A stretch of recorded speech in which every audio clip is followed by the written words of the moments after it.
Good afternoon all, and thank you. Today I'm joined by Dr Beach and the Acting Health Commander, Dale Webster. Welcome, Dale. As the Premier has said on numerous occasions, indeed our priority has always been to keep Tasmanians safe and secure. We've been through a very thorough process of interviewing confirmed COVID cases and close contacts, which can be multiple conversations over multiple days to make sure that we get every bit of relevant information. And it is through this process that we've become aware today of additional movements of the 15-year-old Tasmanian resident who returned a positive COVID test on Saturday and close family members he had contact with. I'm advised that the 15-year-old left home quarantine on Saturday and travelled with a cousin to the IGA at 113 Georgetown Road in Newnham. We've confirmed through CCTV camera footage an exposure window of 2:20 p.m. to 2:45 p.m. on Saturday the 2nd of October. This is a very limited exposure time frame. However, out of an abundance of caution, we are declaring the IGA as an exposure site during this time frame. The check-in TAS data is being used to identify anyone at potential risk, and they are being advised to self-isolate and, of course, book a test.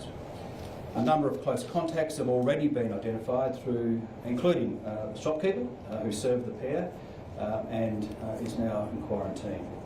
We've also identified another 2 contacts who on the Friday night came into the household with a 15-year-old and family members were quarantined. These additional contacts are now in quarantine and are also being tested. Extra staffing will be available on the public health hotline between 3 p.m. and 9 p.m. today to manage additional calls, and we expect this information quite rightly to generate. While our border and health systems have worked to detect this case, it also does remind us that COVID-19 remains and will continue to remain a risk to our state, our community and our families. And so our border restrictions and health systems can reduce but not completely eliminate the risk for as long as COVID remains a national and global threat. Again, as Health Minister, as Acting Premier, our greatest weapon to reduce the risk to all of us is to get vaccinated. So please get vaccinated, especially, for all Tasmanians, absolutely. But in the case in the last few days, we've highlighted potentially, of course, in the north as well. I once again appeal to everyone to get vaccinated, get tested if you have mild symptoms, and remember your COVID-safe behaviours. And I'll now hand over to Dr Beach. Thank you, Dr Beach. Thank you, Acting Premier.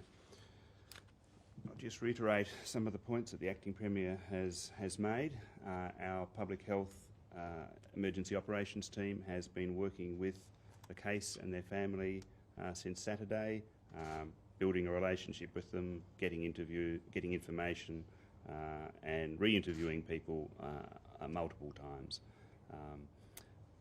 We've always provided the public with the information that we have, that they need to know to protect themselves as we've progressed with this.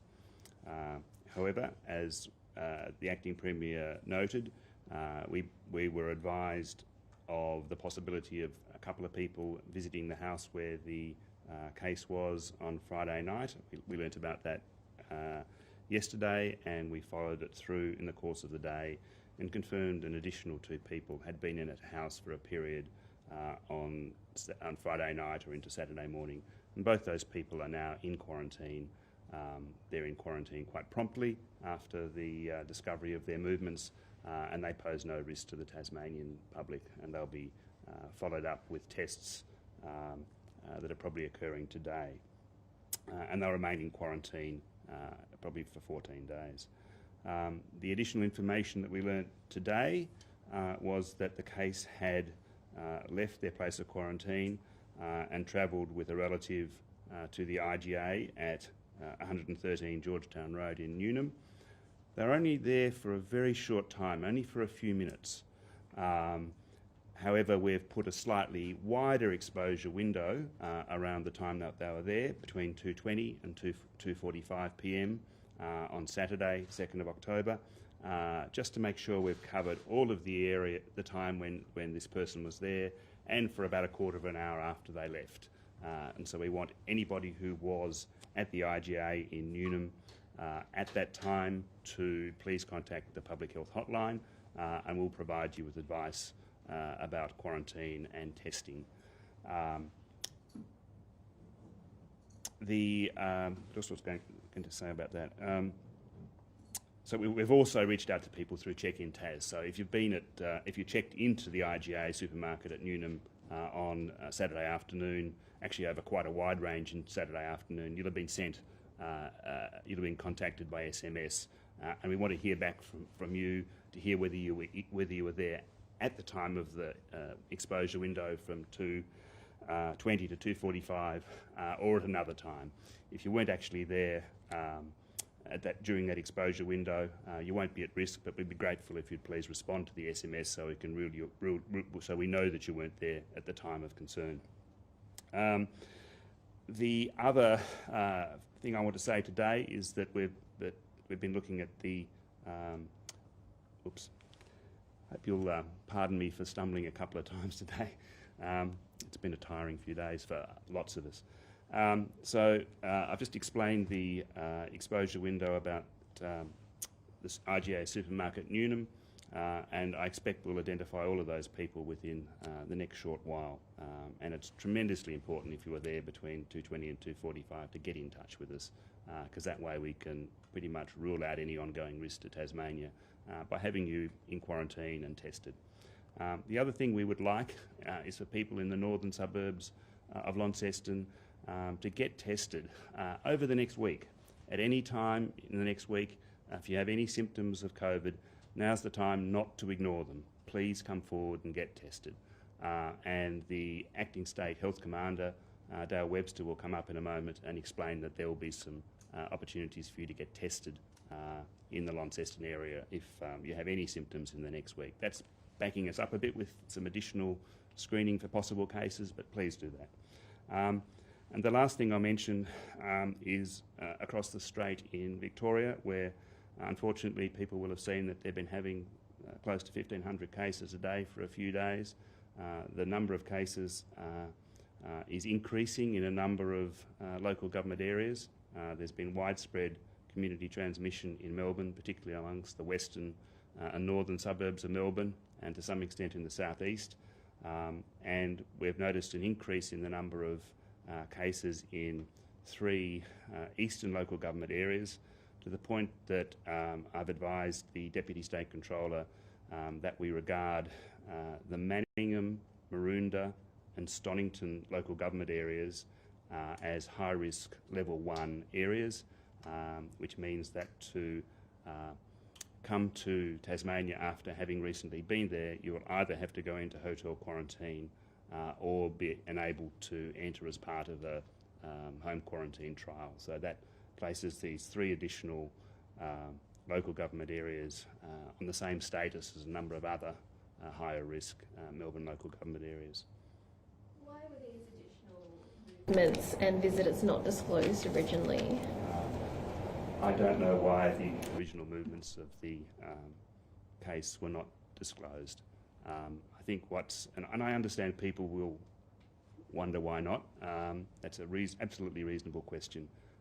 It's not uncommon to get additional information from people, whether it's deliberately concealed, inadvertently forgotten.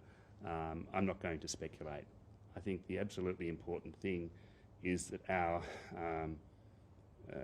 compassionate and thoughtful staff who work with these people, and remember, these people are people who've just been told you've got COVID. So, it is possible that your thinking is not entirely clear, or at least you're hesitant to say something for fear of the consequences. But our staff work with those people for days. And if we elicit this information and we can use it to protect Tasmania's health, that's the important thing. How significant And would you consider the risk to be to the Launceston community at this stage? The risk is, I think, still low to the wider Launceston community. Our understanding is that this person spent only a few minutes at this public site and then returned to their place of residence. And in fact, shortly after they returned, they would have been advised that they had a positive diagnosis. And we were in contact with them mid to late afternoon. So I think that relatively short window of exposure is really important. We've got good information from Check-in Tas. We're out really early with people to let people know, and I'm sure the media and the public is very primed for this sort of information. So IGA, Newnham, 2:20 to 2:45 on Saturday. Please come forward and contact Public Health if you haven't already received a message from our Check-in Tas call out. And given that short window and the Check-in Tas information, do you have an indication of how many people may be contacted over the next day or so? I think I'd rather wait and see what information we get out rather than speculate. We know there were over 100 people there over about a 3 or 4 hour window, but this shorter window will have far fewer people, and there'll be even fewer people who are there actually overlapping with the case. Did the teenager wear a mask when he went to the supermarket, and did he breach public health orders in making that trip? My understanding is that they didn't wear a mask. People who come across the border from Interstate are actually under the directions of the Deputy State Controller. Check in? I don't believe so. There's no obligation to check in as a 15-year-old. The visitors on the Friday night, you mentioned that they were low risk and that they hadn't been many places. How did you establish that? There were 2 additional people, friends or relatives of the family, who entered the house on Friday night, and so they had pretty limited interaction with the case. And then they went back to their homes. We have been in contact with them, so we were in contact with them probably. They were there on the Friday night. We were in contact with them by the Sunday afternoon. Very unlikely to have become infectious by that time. They're into quarantine. We'll be testing them straight away, and we'll take it from there. But I think the risk is fairly low. They may well become a case, but they've had limited public interactions. The other thing we've done with those people, as we do with all primary contacts, is we've established who they've had close contact with, and we've got them in quarantine circumstances, so that if the people who visited turn out to be a case, their closest contacts are already in quarantine. Those visitors were vaccinated? I don't know. And have they breached public health orders by visiting a home that's under quarantine? I don't think it's a breach of a public health order, but certainly the expectations of people who are in quarantine is that they minimise the contacts both within and obviously outside the household. Can you just explain the rules for people quarantining from Victoria at the moment, and whether a trip to the IGA is allowed under those? It's not allowed. So did the visitors, did they know that that person was quarantining? I don't know what their knowledge of it was. It doesn't really matter in a sense.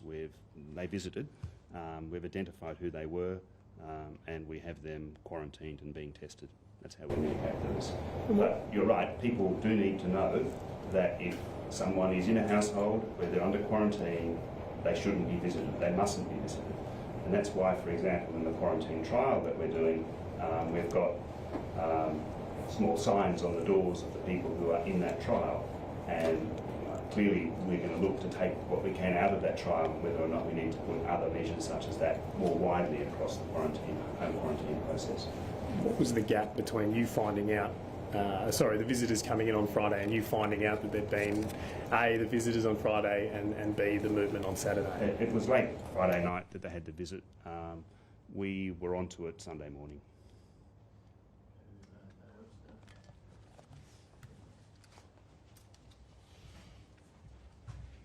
Thanks, Mark. Just a reassurance that we have moved quickly to put things in place, and as Mark said, a quarantine and testing of those that are quarantining is already underway. Secondly, we have additional testing capacity at our Wellington Street clinic in Launceston over the next 5 to 7 days, and we would encourage anyone in the Greater Launceston area that has even the most mild of symptoms, flu-like symptoms, in this window to take the opportunity of booking a test and attending the Wellington Street Clinic. And of course you can book online through the coronavirus.tas.gov.au, or you can call up by 1800 671 738. In addition, we have increased vaccination capacity in Launceston over the coming days. There are still about 1,000 spots available by the end of Saturday, so there is increased capacity at South Launceston tomorrow, and we've opened a new clinic at Invermay in Mowbray Road on Friday and Saturday, and we'd encourage people that are unvaccinated in the Greater Launceston area to take that opportunity to get vaccinated.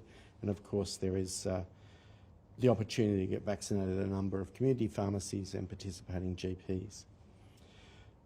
The other thing I wish to give today is an update on the condition of the young man who is, has COVID. He remains clinically well. He is now located at the COVID-19 Case Management Centre here in Hobart, and he is accompanied in the centre by his father, given that he is a minor. His condition will continue to be monitored continually by staff from the Royal Hobart Hospital who are located at the COVID-19 Case Management Centre. Probably should have asked Dr. Veach this, but the father hasn't tested positive to COVID-19 despite being within close contact of the boy. At this stage, the father is negative. Questions for the Minister? Yes.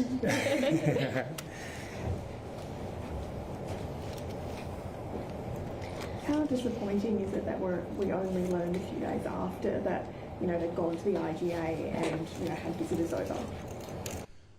Well, the important thing is that we have the information now, albeit a few days further advanced than we would have liked. But it is important that in this circumstance that we establish the relationship with the young person that's tested positive for COVID, which would be, as you would appreciate, very distressing for the young person themselves, indeed also their family. So it's important that we focus also on the health and wellbeing of the young person and enable through further discussion additional information which has been very, very helpful in terms of being able to inform the public in terms of the risk indeed, and reinforce the message, the very important message around check-in TAS, around testing, around vaccination, and also the very important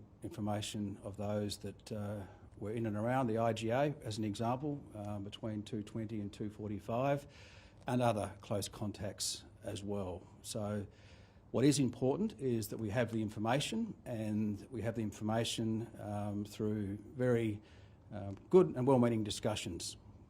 What's the situation with the IGA today? Is that being closed for deep cleaning? When will it be reopened? That sort of thing? My understanding is that it's not necessary to have a deep clean of the IGA. In terms of the IGA itself today, obviously the shopkeeper is now in quarantine. In terms of the operation, Mark? My understanding is that the visit didn't involve going very far into the premises, so there's no need for them to do anything more than their regular cleaning. And their ability to continue to operate really depends upon staffing and whether any staff have been quarantined or furloughed. Breaching quarantine requirements in Tasmania carries a significant fine. Will that be enforced in this instance? Well, I think what's important at this time is that we work with the young person and their family it would appear there's been a breach, but what is also very important is the health and well-being of the young person who has tested positive to COVID, and working alongside that young person, indeed the family, to ensure that we have all the information possible so we can inform the public and indeed protect the public as well with that additional information that's come forward recently. The vaccination status of the visitor and the 15-year-old, are they both unvaccinated? That question was posed to Dr. Veach yesterday, and that's a personal medical information of the individual and unable to be divulged at this stage. Newnham, we know, has, you mentioned on the weekend, a very low vaccination rate, or a lot of people unvaccinated. How'd you go with the push over the weekend to get more people in that LGA to get their jab? Well, of course, if I remember correctly, there was quite a large number of people within the Launceston and Newnham area that remain unvaccinated, and so we're reinforcing that messaging through various mediums. Of course, Mr Webster's highlighted the fact of additional capacity as well. Our youth clinics at the Door of Hope went very well, with a number of 12 to 15-year-olds taking the opportunity to be vaccinated, but we can only keep reinforcing those messages, and indeed the additional information that has come to light today reinforces the fact that despite very good border controls, restrictions, very good COVID-safe messaging, that the best way that we can protect ourselves, our loved ones and our families, our community, our state, is of course to get vaccinated, and I can only say how important it is to reinforce those very key messages. This might seem like a bit of a silly question, but do we know what they bought at the IGA? I'm not aware of the purchase details of the people involved at this point in time. Can I ask Dr. Veach one more question? Is that all right?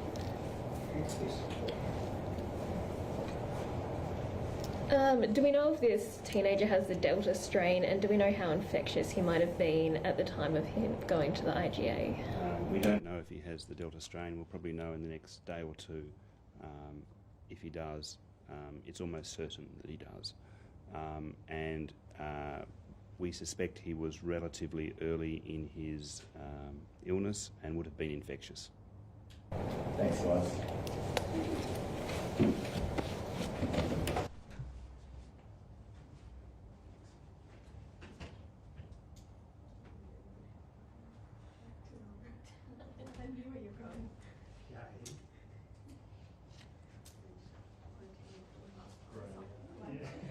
Breaks quarantine for Maltese.